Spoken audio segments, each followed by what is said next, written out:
Hey guys, Homemade here. Long time no see. I think the last year or so I didn't post any video, anything. I started a new job at my company and I was very busy for the last year, I want to say.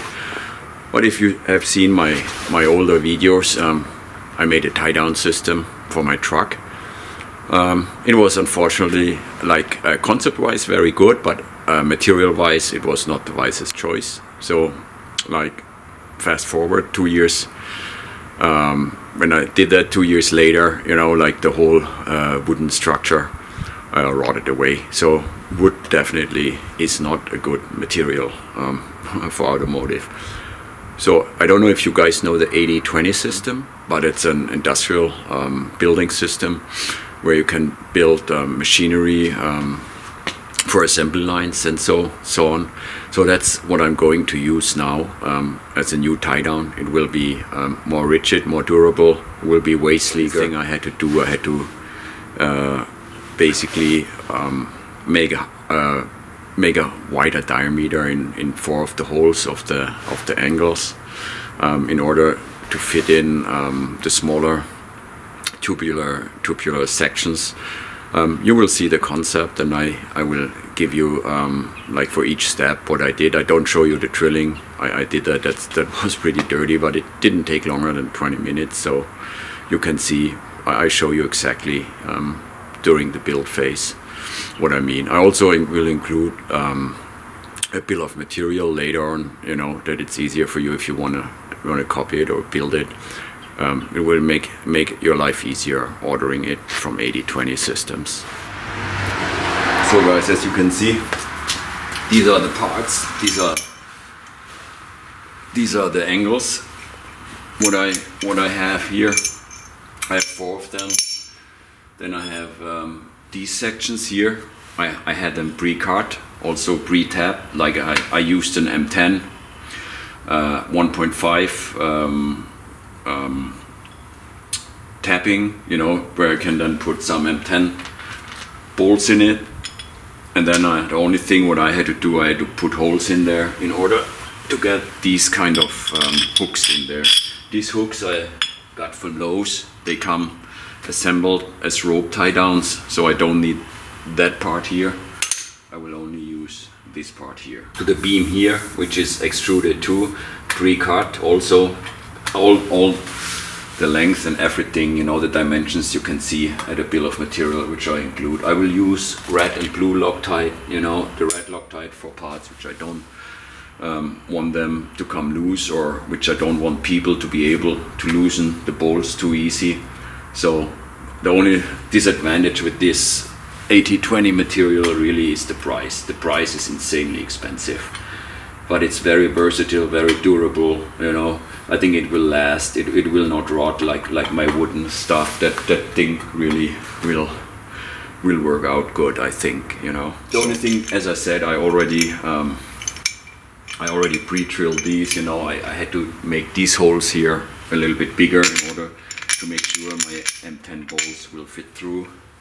I also had to drill these holes here. Usually they come like that, you know, pre-cut and pre-tapped, but like everything else you have to add. So I basically put a hole in here just to be able to get these things in here.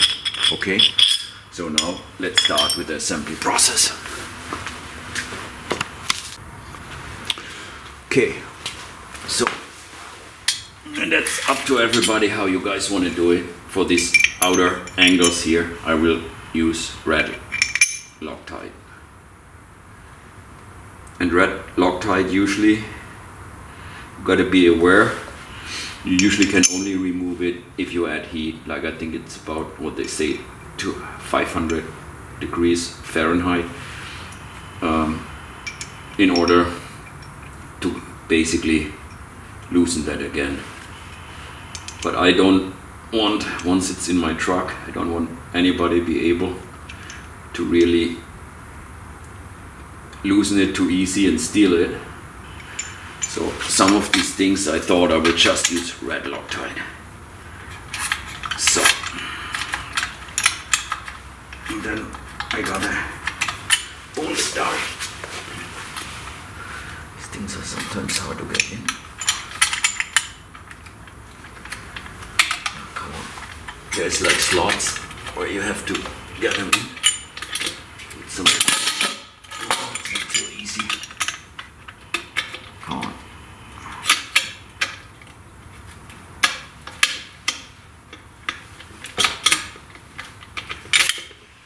Okay. So.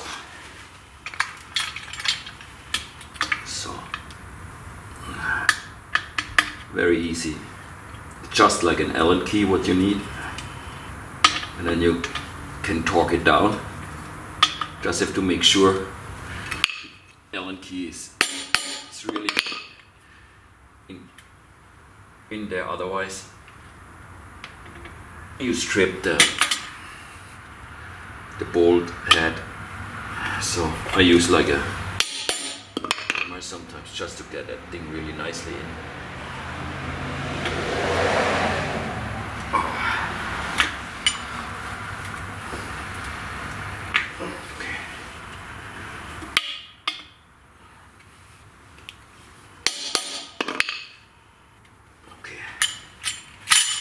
These. So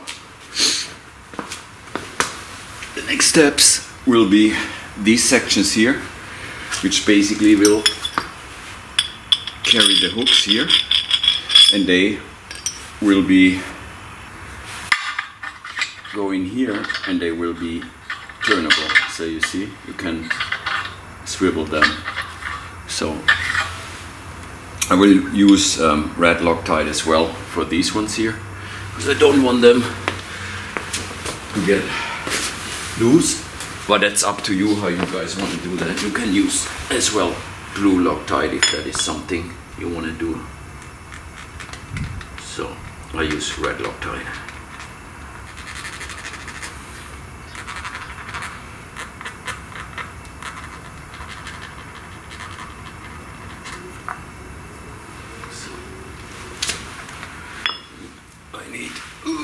Washers.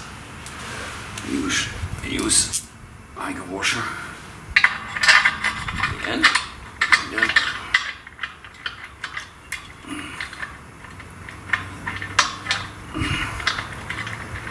So.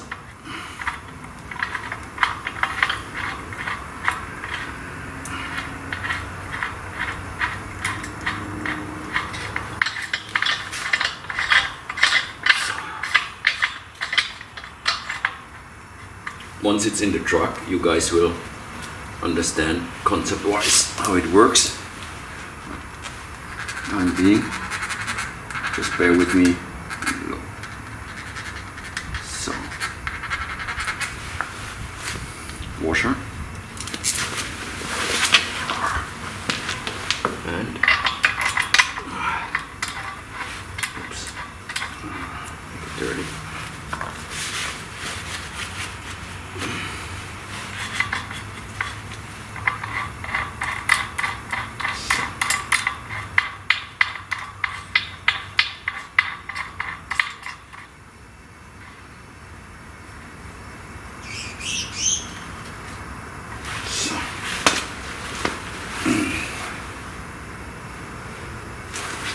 As you can see, and that will be repeated on the other side. So, last thing is now the tie down angles here. Then I have enough clearance with the hooks, and then I will make sure everything is symmetrical. Put blue Loctite in there because I want them to remove easily if I should decide I want to have them somewhere else in a different spot. But other than that, once that is done, I install the hooks and we can install it to the truck, and then let's see, and then tighten up everything, and let's see how that works out then, but I'm pretty sure. Okay, last step is the installation of the hooks. I just wrap them a little bit with like with a Teflon or Temflex friction tape, you know, just not to mar my hooks in the truck. So that I did that with the older ones too, with the older concept the older tie down beam, and that worked pretty good, I gotta say. So let's put these things in. I use 3 washers on this side and then a self-locking nut here. So then same on the other side.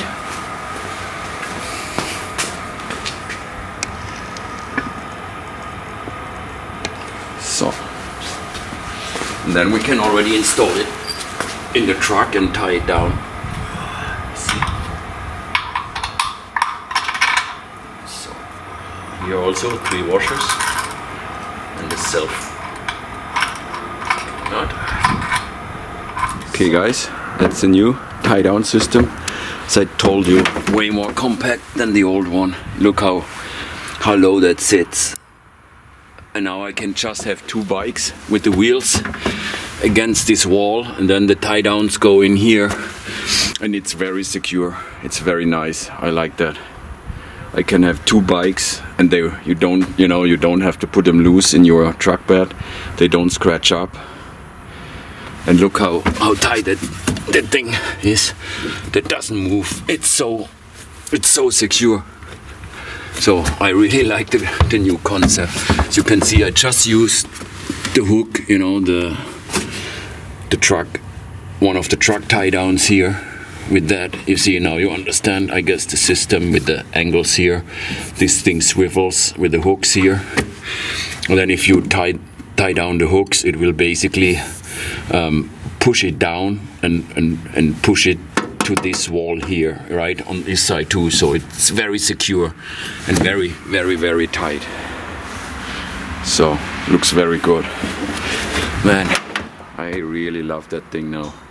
So much better than the old one, and that will never rot. That will never go bad. I really love it.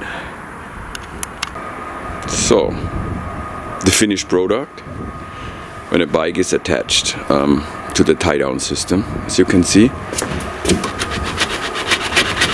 it's very rigid, doesn't go anywhere, and this is basically where the hooks are going in, and then they just go at the handlebar. Basically hold on to the handlebar, then you tie it up. It's very sturdy. Very sturdy. I like it.